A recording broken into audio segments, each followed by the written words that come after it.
3 দশক আগে চলাচলের সুবিধার্থে নির্মিত হয় নারায়ণগঞ্জ বন্দর উপজেলার গুরুত্বপূর্ণ মদনপুর-মদনগঞ্জ সড়ক। ভারী যানবাহন চলাচল ও প্রয়োজনীয় সংস্কারের অভাবে সড়কটি জনদুর্ভোগের প্রতীকে পরিণত হয়েছে। প্রতিদিন হাজারো মানুষকে ঝুঁকি নিয়ে চলাচল করতে হচ্ছে সড়কটিতে।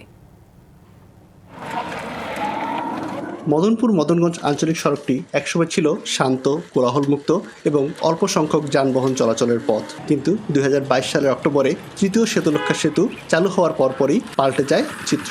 সময় পরিক্রমায় সড়কটিতে বেড়েছে ভারী যানবাহন থেকে শুরু করে ছোট, মাঝারি সহ নানা রকম যানবাহনের চাপ।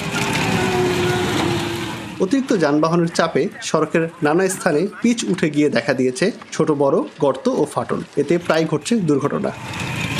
গাড়ি ঠিক মতো চালাইতে পারি না, রাস্তার মধ্যে প্রচুর জ্যামের জায়গা, এর আগে উল্টা মুল্টা ঘুরা জায়গা। সুস্থ মানুষ অসুস্থ হয়ে যায়, এমন অবস্থা রাস্তাঘাট ভাঙা, চলাফিরে মুশকিল। নায়াসিনামাইড ও স্যালিসাইলিক সমৃদ্ধ লিলি ফেস ওয়াশ যা ফেসের ডেড স্কিন সেল দূর করে দেয় দ্বিগুণ ফাস্টার ব্রাইটেনিং। আমরা রাস্তাঘাট সুন্দর হোক, আমরা গাড়ি চালাই যেমন খাইতে পারি, এইটাই চাই। 2023 সালের শেষ দিকে সড়কটির মেরামত কাজ শেষ হলেও 6 মাস না যেতেই দেখা দিয়েছে গর্ত ও ফাটল। স্থানীয়রা বলছেন সড়কটির এমন ক্ষতির মূল কারণ ওভারলোডেড ট্রাক ও লরি চলাচল।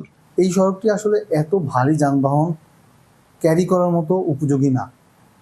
এ কারণেই মূলত এই ক্ষতিগ্রস্ততার কারণ। সংস্কার কাজের জন্য আমরা বরাদ্দ পেয়েছি, খুব শীঘ্রই টেন্ডার প্রক্রিয়ায় গিয়ে কাজটি আমরা সমাপ্ত করতে পারব। দুর্ভোগ লাঘবে দ্রুত সড়কটি সংস্কার করে যোগাযোগের ব্যবস্থা ও ব্যবসা বাণিজ্যের প্রসারের আহ্বান এলাকাবাসী। সাদ্দাল হাসান, ডিবিসি নিউজ, নারায়ণগঞ্জ।